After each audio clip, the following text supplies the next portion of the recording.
Inni obbo Baqqalaan gaafa reeffi gara Finfinnee akka dhufu taasifame sana uummanni mormu bilbilaan ergaa dabarsaniiru jechuun himataniiru. Gama kaaniin obbo Baqqalaa, Jawaar, Hamzaa Booranaa fi Shamsaddiin Xaa Komishinii Poolisii Finfinnee irraa gara Poolisii naannoo Meeksikoo argamutti geeffamuun isaanii ibsameera.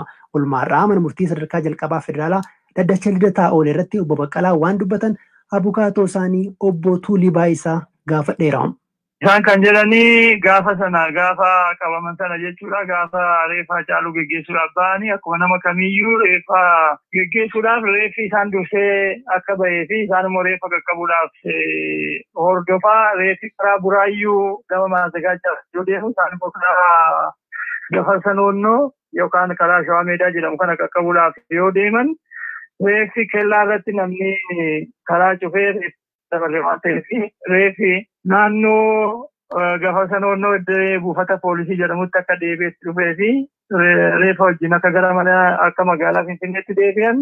Magaalaa Finfinneetti deebi'anii immoo aangawoota naannoo Oromiyaatti poolisii Oromiyaa wajjin dubbachaa waa'ee awwaalcha isaatii fi akkaataa geggeessaa isaa irratti waliin dubbanna jedhanii gara galma aadaa Oromoo akka waliin deemanii fi bakka sana nagaadhumaan dhufanii kantiibaan bulchiinsa magaalaa Finfinnee obbo Taakkalaa Uumaa bakka sana dhufanii isaa wajjin mari'atanii nagaadhumaan akkaataa geggeessaa reeffaa akka mari'atanii fi achi obbo Taakkalaan ambulaansii reeffitti fe'amuu fi firiijii fiduudhaa gaafa deeman kanuma gidduutti raayyaan ittisa biyyaa dhufanii reeffa fudhanna jedhanii gaafa gaafatan reeffa fudhadhaa jedhanii jennaan reeffa haadha warraa Haacaaluu Hundeessaa wajjin qofa fudhatanii erga deemanii booda deebi'anii dhufanii isaan manatti galuudhaa yookaan lakkisaasuma turaa jedhanii akkatti tursiisanii fi booddee to'atamuu irra jira jedhamee nutti himame jedhamee aangaan poolisii Oromiyaa tokko waan dubbateen tole jennee nagaadhumaan akka harka kennanii akka to'ataman eegdonni Jawaar kanatti jiranis nagaadhumaan akka to'ataman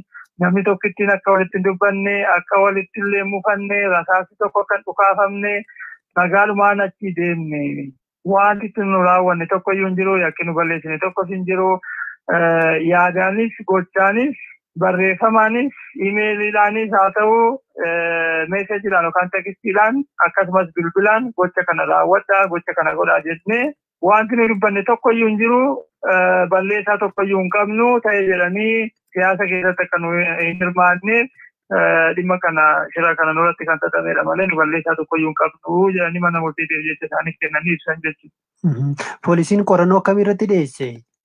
Poolisiin kan jedhu galmee sadan kanarratti iyyuu xalayaadhuma tokko kan inni qabatee dhiyaate.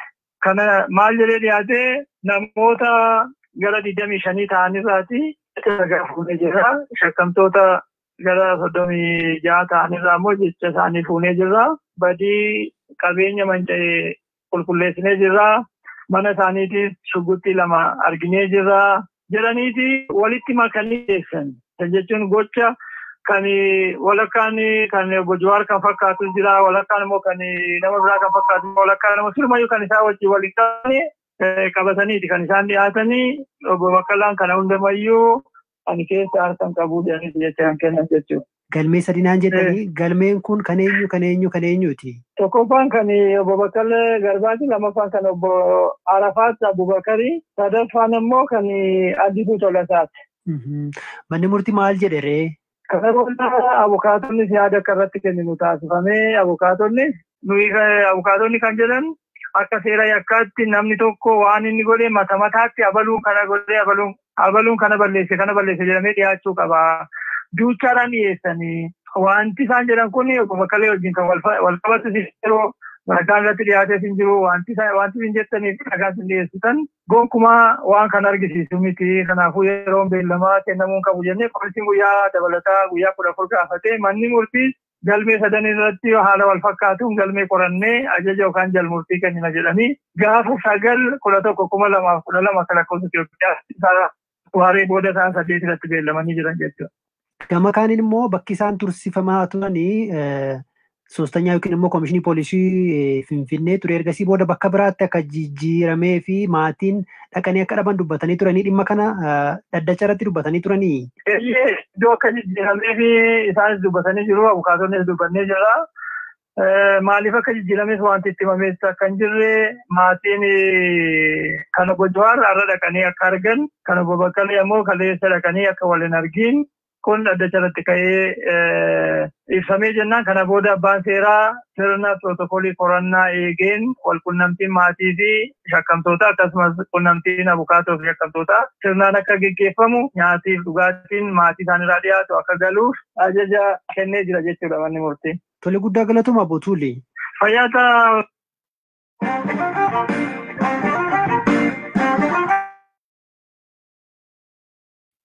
Isa xumuraarra geenyerraa hanga ammaa kan beeknuun gaaffii fi deebiin xumuraa weellisaa Haacaaluu Hundeessaa torban lamaan ajjeefamuun dura miidiyaa irratti taasise OMN waliin guyyaa dheengaddaa qorattoonni abbaa alangaa federaalaa sagaleen Haacaaluu garee shinee jedhan irraa doorsisni itti taasifamaa ture. Akkasumas jijjiirama kana deeggaruusaa ibse OMN kutee hambiseera jechuun himataniiru. Gaaffii fi deebiin guutuullee miidiyaa irratti akka gadhiifamu himan. Galgala kanas miidiyaan biyyaalessaa sagalee qixee fi akka gadhiisu beeksiseera. Dhimma kanarratti gaazexeessaan Haacaaluu dubbise akkasumas sagantaa sana dhiyeesse Guyyoo Waariyoo waan ta'e akka nutti himu gaafanneerra. Turtii waliin taasisne kunuuti. Miidiyaa kamiyyuu keessatti intarviyuu tokko yeroo tolchite saatii sii qaban yookaan eertaayimii sii kennanii jira. Dabalataan waan haasoftu guutuu intarviyuu gubbaatti hin dabarsitu. Intarviyuun naaf Haacaaluu waliin goone yaa wanni keessa idiit godhamin jira. Garuu wanni intentional akka ammaan san dubbatan kana keessa baasanii tokkolleen hin jirtu. Haacaaluun interviyuu akkasa taasistu barbaadee ture? Yaa isan na gaafate isan request na tolche.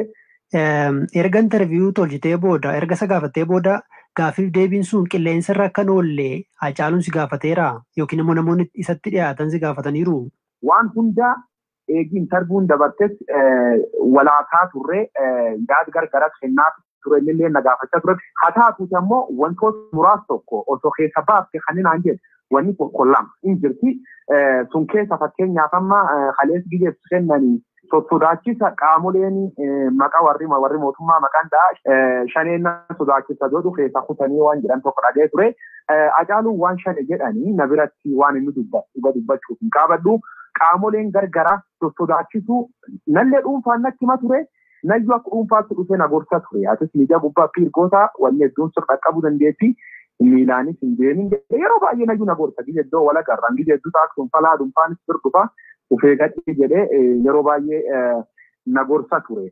Kanaafuu wanni Haacaaluun gaafatee keessa kun hin jirti. Wanni nu ammoo interviyuun sun sa'aatii tokko fa'ii godhamtee daqiiqaan ammoo eertaayimiin OMN naa eeyyamu kan interviyuun sun itti dabartu kanaa eeyyaman daqiiqa 35 qofa.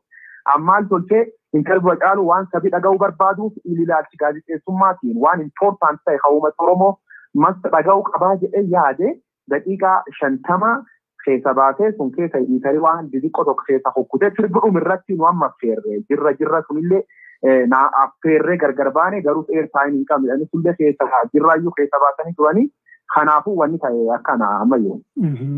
Tarii qondaaltonni abbaa alangaa akka tumtiyyuu dubbatte bakka shanee jedhu akkasumas immoo bakka jijjiirama kana nan deeggara jedhu dhaabichi OMN kutee keessaa baasee jedhaniiru. Tarii wanni citee hafe jette sun qabiyyeewwan akkasii kana qabaa?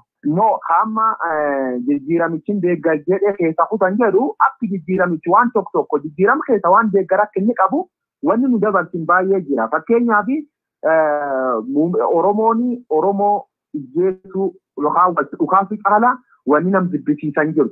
Tokkummaa Oromoo irratti strongly dubbata. Kaan ammoo muummichi ministeera Oromoo miti yookaan adda dureen adda bilisummaa Oromoo maqaa akkanatti baasanii kun fudhatama hin qabu dogongoriin jira dogongor waliin dogongora akkuma jiru ta'e garuu maqaa akkana wanni walti jechuun kun hin barbaachisu jedhu waan poolaa ta'e hawaan mootummaa dubbata baay'ee dabalti. Waa'ee maal ture naan jette dhiifama inni akka citu barbaadu jette sitti hime sun. Wanni inni akka citu barbaadna sun amma namootni akka sodaachisuun kanaan wal qabate achi follow-up question gaafadhee waan sodaatti qabda jennaani lubbuu kufaatee iddootu. Nam tokko hin sodaatu jedhee ture ishee sun xiqqoo adoo keessa baafte naan jedhee keessa baafne jira. Qaamolee mootummaa qaamolee opposiishinii waan uummati sun dhaga'u barbaadu dhiyeessinaa namoota inni sun ammoo uummataan wal fiduu malee uummataan gargar fageessuun.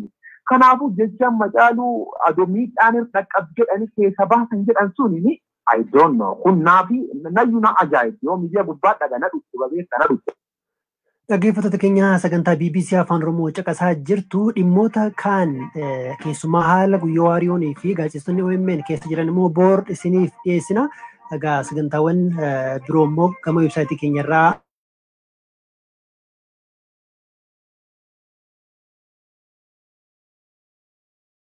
gargar baane garuu airtime hin qabne inni hunda keessa jirraayyuu keessa baasanii turanii kanaafuu wanni ta'e akkana ammayyuu. Tarii qondaaltonni abbaa langee akka tumtiyyuu dubbatte bakka shanee jedhu akkasumas immoo bakka jijjiirama kana nan deeggara jedhu dhaabichi OMN kutee keessaa baasee jedhaniiru. Tarii wanni cite hafe jettee sun qabiyyeewwan akkasii kana qabaa? No, hamma jijjiiramichi deeggar jedhee keessa kutan jedhu akka jijjiiramichi waan tokko jijjiirama keessa waan deeggar akka inni qabu wanni nu dabarsin baay'ee jira. Fakkeenyaaf Oromoo ijjeesuu yookaan dhukaasii caalaa wanni nam jibbisiisan jiru. Tokkummaa Oromoo irratti strongly dubbata. Kaan ammoo muummichi ministeera Oromoo miti yookaan addi dureen addi bilisummaa Oromoo maqaa akkanatti baasanii kun fudhatama hin qabu dogongoriin jira dogongor waliin dogongora akkuma jiru ta'ee garuu maqaa akkana wanni wal jechuun kun hin barbaachisu jedhu waan poolaa ta'ee hawaan mootummaa dubbata baay'ee dabarsi. Waa'ee maal ture naan jettee dhiifama inni akka citu barbaadu jettee sitti hime sun. Wanni inni akka citu barbaadne sun amma mootiin akka sodaachisuun kanaan wal qabatee achi follow-up question gaafadhee waan sodaatti qabda jennaani lubbuu kufaatee guddootu. Nam tokko hin sodaatu jedhee ture ishee sun xiqqoo adoo keessa baafte naan jedhee keessa baafne jira. Qaamolee mootummaa qaamolee opposiishinii waan uummati keenya dhaga'u barbaadu dhiyeessinaa namoota finni sun ammoo uummataan wal fiduu malee uummataan gargar fageessuumi. Kanaafuu jecha Hacaaluu adoo miidhaan irra qabdu jedhanii keessa baasan jedhan suni I don't know. Kun naafi nayyuu na ajaa'ibu yoo miidiyaa gubbaa dhagana dhuftu babeessa na dhuftu. Dhaggeeffattoota keenya sagantaa BBC Afaan Oromoo caqasaa jirtu dhimmoota kaan keessumaa haala guyyaa waariyoonii fi gaazexeessonni OMN keessa jiran immoo boord isiniif dhiyeessina.